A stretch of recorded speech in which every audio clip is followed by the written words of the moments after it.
Hello everyone. बच्चों, जैसा कि पता चला, आज ही जो है होम साइंस का पेपर है क्लास 12th का। और ये द्वितीय पाली में होगा, सेकेंड शिफ्ट में। तो अभी कुछ समय ज़रूर है। और काफ़ी बच्चों ने कमेंट्स किया, सर होम साइंस का भी एक जो है क्वेश्चन पेपर, मॉडल पेपर हमको दे दीजिए। तो ये केवल आर्ट्स के विद्यार्थियों के लिए नहीं है। साइंस के विद्यार्थी जो आपके मित्र होंगे, दोस्त होंगे, आर्ट्स ग्रुप से पढ़ते होंगे, साइंस के विद्यार्थी, उन तक ये वीडियो ज़रूर शेयर कर देंगे। होम साइंस का एक क्वेश्चन मॉडल पेपर वो देख लेंगे, किस तरह के प्रश्न जो है बोर्ड में पूछे जाते हैं। तो इस थोड़ा सा लेट हो गया इसको बनाने में, क्योंकि हम आर्ट्स की तरफ थोड़ा कम ध्यान दे पा रहे थे, लेकिन बच्चे सभी समान हैं। इसलिए साइंस के जितने भी विद्यार्थी मुझसे जुड़े हुए हैं, जिनके मैं दिन प्रतिदिन जो है क्वेश्चन पेपर बोर्ड के लेते आ रहा हूँ, आप अपने सभी आर्ट्स के विद्यार्थियों के लिए जो भी होम साइंस का पेपर देंगे, वहाँ तक इस वीडियो को ज़रूर शेयर कर दीजिएगा। ये हमारा जो है आपसे अ, आग्रह है, उन तक ये वीडियो ज़रूर पहुंचा दीजिएगा। और उनसे ये स्ट्रिक्टली कहिएगा कि इस वीडियो को ज़रूर देख लेंगे परीक्षा हॉल में बैठने से पहले, क्योंकि कुछ ही घंटों का समय, उसके बाद वो परीक्षा हॉल में बैठेंगे तो एक उनको आइडिया लग जाएगा किस प्रकार का क्वेश्चन पेपर आएगा। और यदि इससे ज़्यादा क्वेश्चन पेपर चाहिए तो बहुत सारे होम साइंस के क्वेश्चन पेपर जो है पड़े हुए हैं। बस वो कमेंट्स बॉक्स में लिखेंगे, सर हमें क्वेश्चन पेपर चाहिए, तो हम PDF उनको प्रोवाइड कर देंगे। फिलहाल इस वीडियो को पूरा देखिएगा। वीडियो पसंद आए तो लाइक कर दीजिएगा, चैनल पर नए हैं तो सब्सक्राइब कर दीजिएगा। मिल चलिए चलते हैं क्वेश्चन पेपर। देखिए, ये जो है सन 2023 का जो है प्रश्न पत्र सांकेतांक CP 800 328 CP इंटरमीडिएट का क्वेश्चन पेपर है होम साइंस का। पूर्णांक इसका 70 है और इसमें जो है आपको 30 नंबर प्रैक्टिकल के थे। 3 घंटे 15 मिनट का समय मिलेगा, जिसमें 15 मिनट का टाइम जो है आपको क्वेश्चन पेपर को पढ़ने का मिलेगा, जहाँ पे आप जो है पढ़ चुके हैं। आप 15 मिनट में आपको क्वेश्चन पेपर पढ़ना है। और हिंदी का क्वेश्चन पेपर, हिंदी का पेपर इससे पहले हो चुका है, जहां पर आप बेहतर तरीके से क्वेश्चन को मतलब क्वेश्चन पेपर को समझ गए होंगे। लेकिन फिर भी चलिए, गृह विज्ञान के किस तरह के क्वेश्चन पुटअप किए जाते हैं परीक्षाओं में, आइए उस पर चर्चा करते हैं। पहले तो सब जो है सभी लोग जो है इंट्रैक्शन पढ़ लें, निर्देशांक पढ़ लें। इसमें क्या है निर्देश में, प्रारंभ के 15 मिनट परीक्षार्थियों को प्रश्न पत्र पढ़ने के लिए निर्धारित। ठीक, सभी प्रश्न अनिवार्य हैं। और जो है 1 से 4 प्रश्न बहुविकल्पी, 5 से 9 अति लघुत्तरी हैं, जिनमें से प्रत्येक का उत्तर अधिकतम 25 शब्दों में देना है। अति लघुत्तरी का प्रश्न 10 से 14 लघुत्तरी है, जिनमें से 50 शब्दों में उत्तर देंगे। 15 से 18 क्वेश्चन दीर्घोत्तरी है, जिनका 100 शब्दों में आप उत्तर देंगे। और सभी प्रश्नों के अंक, निर्धारित अंक उनके सम्मुख दिए गए हैं, किन प्रश्न को करने पर कितना नंबर आपको मिलेगा। 4 क्वेश्चन 1 से 4 बहुविकल्पी, और जो अति लघुत्तरी आपको 25 शब्दों में लिखना है, लघुत्तरी आपको 50 शब्दों में लिखना है, और जो दीर्घोत्तरी है वह आपको 15 से 18 क्वेश्चन 100 शब्दों में कम से कम लिख के आना। 100 से अधिक हो जाए, कम ना हो। चलिए, इंट्रैक्शन ही अंग्रेजी में लिखा हुआ है। आइए शुरू करते हैं। सबसे पहले बहुविकल्पी की तरफ चलते हैं। होम साइंस के विद्यार्थी ध्यान दें, इनका एक क्वेश्चन पेपर है और आपने वर्ष भर पढ़ाई की है, पूरे साल भर आपने पढ़ाई की है। तो इनमें से किस प्रकार के प्रश्न आपसे आएंगे, उसी के ऊपर हम लोग जो है चर्चा करेंगे। ठीक है ना? तो ध्यान से पढ़िएगा और देखिएगा किस प्रकार का प्रश्न आपकी परीक्षाओं में बनाता है। ठीक है ना? तो ये प्रीवियस ईयर का question paper same to same जैसा आपका क्वेश्चन पेपर आएगा, हूबहू ऐसा ही है। आप इसे देख करके जान सकते हैं कि हमारी परीक्षाओं में किस प्रकार के प्रश्न पूछे जाएंगे। जो आज शाम की शिफ्ट में जो पेपर देंगे, सभी लोग वीडियो को उन तक शेयर कर दीजिएगा जिनका आज होम साइंस का पेपर है। चलिए, क्वेश्चन नंबर 1। निम्नलिखित प्रश्नों में से सही उत्तर छांट कर अपनी उत्तर पुस्तिका में लिखें। वायु कोष पाए जाते कहाँ पाए जाते हैं भाई? फेफड़े में, वृक्क में, श्वास नली में और हृदय में। तो फेफड़े में पाए जाते हैं। आगे बढ़ते हैं अगले क्वेश्चन की तरफ। ग्लाइकोजन संग्रहित होता है यकृत में, पित्ताशय में, अमाशय में, प्लीहा में। यकृत में जो है ग्लाइकोजन संग्रहित होता है। अगला क्वेश्चन, न्यूरॉन कहते हैं, न्यूरॉन अस्थि कोशिका को, पेशी कोशिका को, तंत्रिका कोशिका को, रक्त कोशिका को। तो पेशी कोशिका को न्यूरॉन कहा जाता है। किसको? पेशीय कोशिका को न्यूरॉन। अगला क्वेश्चन, घा शरीर का वह कौन सा अंग श्वसन क्रिया और रक्त शुद्धिकरण के लिए सहायक है? गुर्दा, अमाशय, इनमें से कोई नहीं। फेफड़ा। तो फेफड़ा जो है श्वसन के लिए भी और रक्त को शुद्ध करने के लिए भी क्या है? सहायक है। अगर वीडियो की क्वालिटी अच्छी ना हो तो क्वालिटी बढ़ा के देख लीजिएगा। आवाज़ में कोई दिक्कत हो तो हेडफोन लगा के देख लीजिएगा, लेकिन परीक्षा हॉल में बैठने से पहले इस वीडियो को जरूर देखा जाइएगा, ताकि एक आपको अंदाज़ा लग जाए कि किस प्रकार का आज हम प्रश्न पत्र, किस प्रकार का क्वेश्चन पेपर आएगा। ठीक है। हमें संतुलित आहार लेना चाहिए। चटपटा, स्वादिष्ट भोजन की सभी आवश्यकताएं पूरी हो, इनमें से सभी। तो भाई भोजन की सभी आवश्यकताएं जिनमें पूरी, वैसा ही भोजन हमें करना चाहिए। ठीक है। हालांकि मैं होम साइंस का टीचर नहीं हूँ, बायोलॉजी का हूँ, इसलिए इनमें जो है क्वेश्चन जो आ रहे हैं वो मुझे कुछ बायोलॉजी क्वेश्चन मैं आपको बता दूंगा। होम साइंस का क्वेश्चन आप पढ़े होंगे। मैंने कहा ना आपने पूरे वर्ष भर पढ़ाई की है, यहाँ पर मैं आपको क्वेश्चन मॉडल यानी क्वेश्चन बता सकता हूँ, उसका आंसर थोड़ा बताने में मुझे दिक्कत होगी। पर्यावरण की रक्षा के लिए क्वेश्चन नंबर 2, पर्यावरण की रक्षा के लिए हमें क्या करना चाहिए? पेड़ लगाना चाहिए, नदियों को साफ रखना चाहिए, ऊर्जा के वैकल्पिक स्रोतों का प्रयोग करना चाहिए, सभी। तो सभी ऑप्शन इसमें राइट हो जाएगा। आपको पेड़ भी लगाना है, नदियों को साफ सुथरा भी रखना है, ऊर्जा के वैकल्पिक स्रोतों को भी खोजना है, और इनमें से सभी आपका ऑप्शन राइट हो जाएगा। UNICEF, UNICEF, UNICEF, sorry CEF, UNICEF, ठीक है, का मुख्यालय कहाँ पर है? यूनिसेफ का मुख्यालय आप सर्च करिएगा। अनुमस्तिष्क का कार्य क्या है? गंध को ग्रहण करना, स्मृति को, दृश्य संवेदनाओं ग्रहण करना, शरीर का संतुलन बनाए रखना। ठीक है। अनुमस्तिष्क का स्मृति, आसपास की चीजें हैं। और कान के अंदर की हड्डी, मुगदर, पैरालिम्फिक, एम्पुला, इनमें से कोई नहीं। तो जो कान के अंदर की हड्डी है एम्पुला, उसको आप याद कर लीजिएगा। पर्यावरण दिवस कब मनाया जाता है? सभी सारे बच्चों को पता है। 1 जून, 5 जून, 12 जून और 10 जून को। तो 5 जून को पर्यावरण दिवस के रूप में मनाया जाता है, 5 जून को। चलिए क्वेश्चन नंबर 3 पे आ जाते हैं। 1 से 4 तक बहुविकल्पी है। तो तीसरा क्वेश्चन, तपेदिक रोग जिसे क्षय रोग या टीबी रोग के नाम से भी जानते हैं, इसमें क्या होता है? लगातार खांसी आती है, कमजोरी हो जाती है, बुखार, इनमें से सभी लक्षण हैं। लगातार खांसी भी होगी, कमजोरी भी होगी, बुखार भी होगा, इनमें से सभी इसमें सही हो जाएगा, इनमें से सभी। आंख के किस बिंदु पर स्पष्ट प्रतिबिंब बनता है?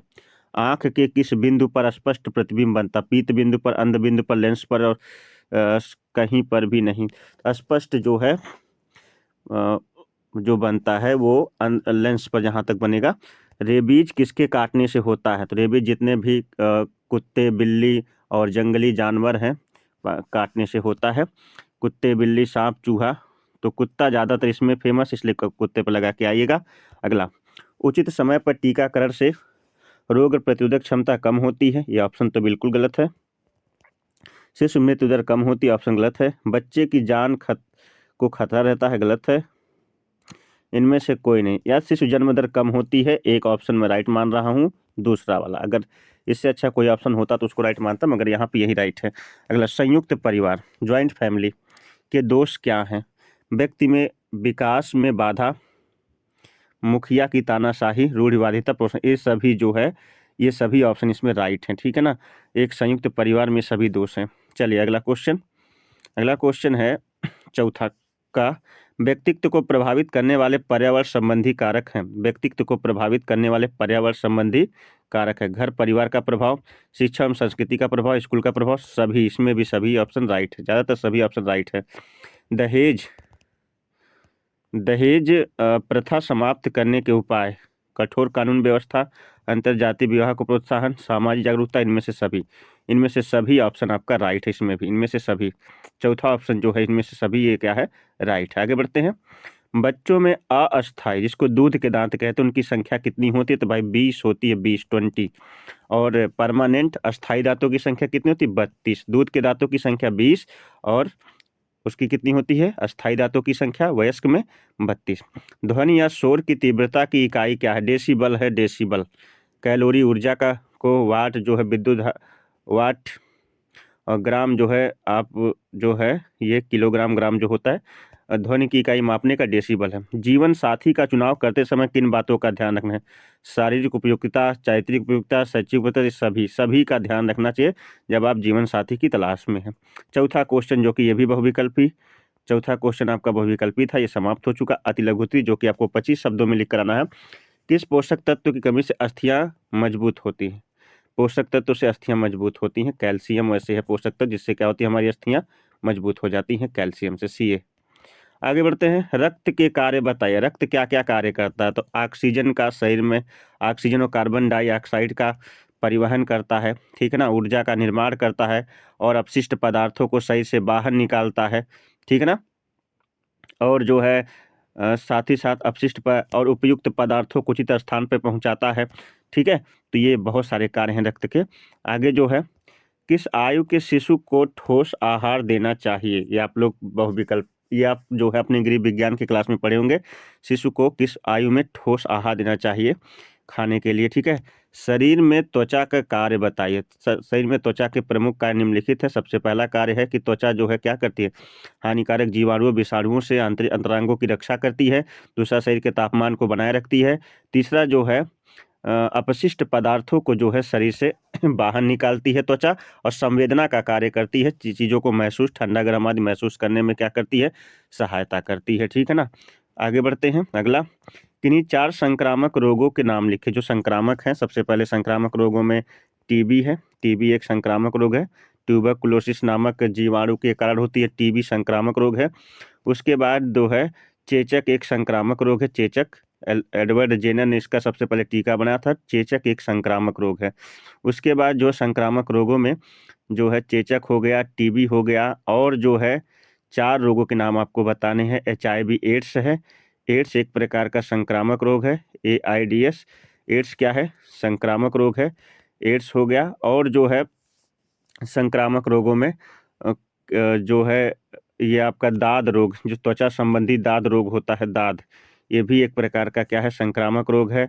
और जुकाम जो है, जुकाम, जुकाम जिस मतलब सामान्य सर्दी जुकाम, ये भी संक्रामक रोग है जो एक व्यक्ति से दूसरे व्यक्ति में आसानी से फैल जाता है। 5 रोगों के नाम बताएं, इनमें से 4 आपको लिख कराना। रक्त अल्पता से आप क्या समझती हैं? रक्त अल्पता से आप क्या समझती है का मतलब शरीर में रक्त की कमी होना, शरीर में रक्त की कमी होना ही रक्त अल्पता कहलाता है, ठीक है। पोषक तत्व क्या है? 8 का क्वेश्चन है, पोषक तत्व क्या है? 8वें का पोषक तत्व, वे भोजन आहार जिनको खाने समय विटामिन, कार्बोहाइड्रेट, प्रोटीन, वसा आदि जो है तत्वों की पूर्ति हो जाती है, उन्हें क्या कहते हैं? पोषक तत्व ही तो कहते हैं ना। उसके बाद बाल विवाह के दोष बताए। छोटी उम्र में विवाह के क्या दोष हैं? जीवन जीवन को समझ नहीं पाते हैं, और अत्यधिक जनसंख्या वृद्धि होती है, साथ ही साथ अनेक प्रकार के लैंगिक रोग हो जाते हैं, बहुत सारी समस्याएं होती हैं। तो ये बाल विवाह के क्या है, दोष हैं ये सभी। क्वेश्चन नंबर 9 का रोगी को देने वाले तरल पदार्थों के नाम लिखिए। रोगी को कौन कौन से तरल पदार्थ आपको देने चाहिए, उसके नाम लिखिए। क्वेश्चन नंबर 9 का पोलियो से बचाने के लिए भारत सरकार कौन सी योजना चला रही है? पल्स पोलियो दिवस मनाया जाता है पोलियो से बचाने के लिए, जहाँ पर 1 से 5 वर्ष, जन्म से लेकर के 5 वर्ष के बच्चों को जो है पोलियो की दवा पिलाई जाती है। लघु उत्तरीय प्रश्न पर आ जाते हैं। थोड़ा मैं तेज चल रहा हूँ, क्योंकि आज शाम की शिफ्ट में ही आपका पेपर है, तो क्वेश्चन पेपर देख लीजिए। और साइंस के सभी विद्यार्थियों के एक दायित्व तो है कि वो अपने आर्ट्स के सभी मित्रों तक इस क्वेश्चन पेपर को शेयर कर देंगे, इस वीडियो को जरूर शेयर कर देंगे, और चैनल सब्सक्राइब करने को कहेंगे, क्योंकि इसके आगे भी हम जुड़े रहेंगे आपसे। और सभी प्रश्न, अभी आपका केवल ये दूसरा पेपर है, बाकी अभी आपको 3 पेपर देने हैं, उनके मैं वीडियो रेगुलर लाता रहूँगा। आर्ट्स वाले के विद्यार्थियों की तरफ भी अब मेरा ध्यान रहेगा, और साइंस वाले विद्यार्थियों की तरफ भी। धमनी और शिरा में अंतर बताइए। तो धमनी एक तरफ लिख दीजिएगा, एक तरफ शिरा।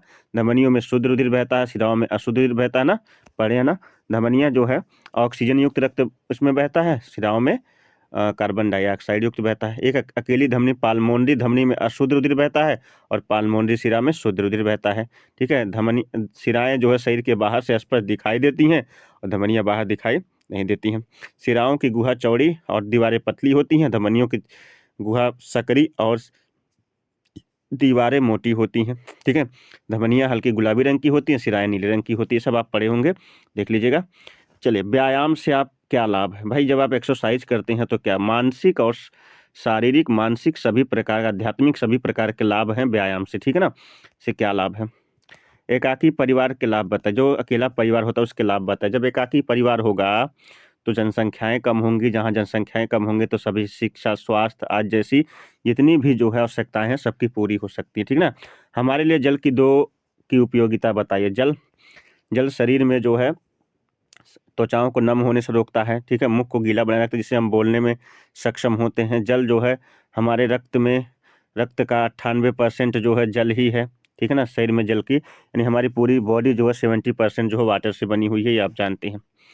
शिशुओं में मल मूत्र की आदत डालना क्यों आवश्यक है? भाई ये तो आवश्यक है क्योंकि इसमें जो है आपने पढ़ा होगा कृत्रिम श्वसन की आवश्यकता कब होती है। कृत्रिम श्वसन की आवश्यकता कब होती है? कृत्रिम श्वसन, बात समझ रहे हैं ना। तो जब श्वसनांग अच्छी तरह से कार्य ना कर रहे हो तो कृत्रिम श्वसन की आवश्यकता होती है। क्वेश्चन नंबर 13 का संतुलित व्यक्तित्व की विशेषताएं लिखिए। संतुलित व्यक्तित्व की विशेषताएं, 8 वाले सभी विद्यार्थी भी हमसे जुड़ जाएं। 13 का खा मादक वस्तुओं का शरीर पर प्रभाव बताइए। मादक वस्तुओं का शरीर पर प्रभाव, मादक नशीले पदार्थों का शरीर पर क्या प्रभाव होता है ये आपको बताना है, नशीले पदार्थों का। क्वेश्चन नंबर 14 बहरेपन से आप क्या कारण है? बहरेपन के क्या कारण है? एक व्यक्ति बहरा क्यों हो जाता है, इसका क्या कारण है? क्वेश्चन नंबर 14 का खा परिवार के प्रति व्यक्तित्व का क्या उत्तरदायित्व है? परिवार के प्रति जो है व्यक्तित्व का, ठीक है ना, रिस्पॉन्सिबिलिटी मतलब होता है उत्तरदायित्व। पर किसी व्यक्ति का उत्तरदायित्व क्या होता है? एक व्यक्ति का परिवार के प्रति क्या कार्य है, क्या उत्तरदायित्व, क्या उसकी जो है रिस्पॉन्सिबिलिटी है परिवार के प्रति। दीर्घ उत्तरीय प्रश्न 15 जो कि आपको 100 शब्दों में लिखना है और ये आपका जो है एक क्वेश्चन जो है 5 नंबर का है। संतुलित आहार के पोषक तत्वों के नाम लिखिए। किन परिस्थितियों के अनुसार भोजन में परिवर्तन होता है? ठीक। अगला, शिशुओं में पाचन संबंधी रोग कौन कौन से हैं? किसी एक का लक्षण और उपचार बताइए। शिशुओं में पाचन संबंधी रोग कौन कौन से हैं? पाचन संबंधी रोग या तो आप इसे करिए या तो आप इसे करिए। कैसी वीडियो लग रही है कमेंट बॉक्स में लिख कर जरूर बताएगा। वीडियो पसंद आए तो लाइक कर लीजिएगा। आपदाएं, जिसको आप क्या कहते हैं, डिजास्टर्स, आपदाएं किन्हें कहते हैं? इनके प्रकारों का वर्णन। जैसे भूकंप एक आपदा है, सुनामी एक आपदा है, ठीक है ना, प्राकृतिक आपदाएं जो होती हैं, और जो है आधी तूफान, ठीक है, ये सभी जो आपदाएं हैं। हृदय की संरचना शुद्ध सुंदर नामांकित चित्र बनाए। तो भाई हृदय की संरचना का आपको सुंदर नामांकित चित्र बना के आ जाना है परीक्षा में, ठीक है। तो आप हृदय की संरचना का चित्र बना लेंगे सभी लोग, हम उम्मीद करते हैं। हृदय में 2 आलिंद होते हैं, 2 निलय होते हैं, ठीक है ना। हृदय जो है धड़कता है, रक्त को पंप करता है धमनी और शिराओं में। चलिए भाई, किन्हीं 2 पर टिप्पणी लिखिए। शिशु की देखभाल, या तो ये करिए एकाकी परिवार की समस्याएं क्या होती हैं, और दृष्टि के सामान्य दोष क्या, दृष्टि के दूर दृष्टि दोष और निकट दृष्टि दोष क्या है, इसको आपको बताना है, ठीक है। अथवा या तो ये तीनों करिए 17 में, या फिर ये करिए खसरा, जिसे आप खसरा, खसरा के लक्षण एवं उपचार बताए। त्वचा का रोग है खसरा जिसके उपचार और लक्षण बताने हैं। और ये आपका लास्ट क्वेश्चन है पूरे के पूरे जो है क्वेश्चन पेपर का। मैं बहुत फास्ट आया हूँ क्योंकि मैं जान रहा हूँ ना आपके पास समय है और ना ही हमारे पास, लेकिन फिर भी एक तरीके से हम जो है क्वेश्चन पेपर को सॉल्व करते आए हैं। आप भी इसे बैठ कर बढ़िया से आज सॉल्व कर लीजिएगा, इस क्वेश्चन पेपर को देख लीजिएगा। इस तरह का क्वेश्चन पेपर आज आपकी परीक्षा में आपको मिलने वाला हो सकता है, कुछ प्रश्न यहीं से डायरेक्टली छप जाएं, ठीक है ना। तो चलिए, शिशुओं में नैतिक मूल्यों की शिक्षा के अति आवश्यक आवश्यक है, क्यों? विस्तार लिखिए। शिशुओं में नैतिक मूल्यों की शिक्षा अति आवश्यक है, क्यों? विस्तार में लिखिए। अगला क्वेश्चन, या तो ये करिए या तो ये करिए। पर्यावरण प्रदूषण का मानव जीवन पर क्या प्रभाव पड़ता है, सविस्तार बताइए। पर्यावरण प्रदूषण का मानव जीवन पर क्या प्रभाव पड़ता है, सविस्तार बताइए। या तो इसे करिए या तो इसे। आज की वीडियो होम साइंस की पहला क्वेश्चन पेपर जो यहाँ पे समाप्त होता है। और भी बहुत सारे क्वेश्चन पेपर है, यदि आप कमेंट बॉक्स में लिखेंगे तो हम आपके सभी क्वेश्चनों का जो है PDF प्रोवाइड कर देंगे, ठीक है ना। तो मिलते हैं एक नई वीडियो के साथ, तब तक के लिए आप सभी को नमस्कार, बाय बाय, जय हिंद। अगले पेपर के लिए हमसे जुड़ जाइए, चैनल को सब्सक्राइब कर लीजिए। धन्यवाद।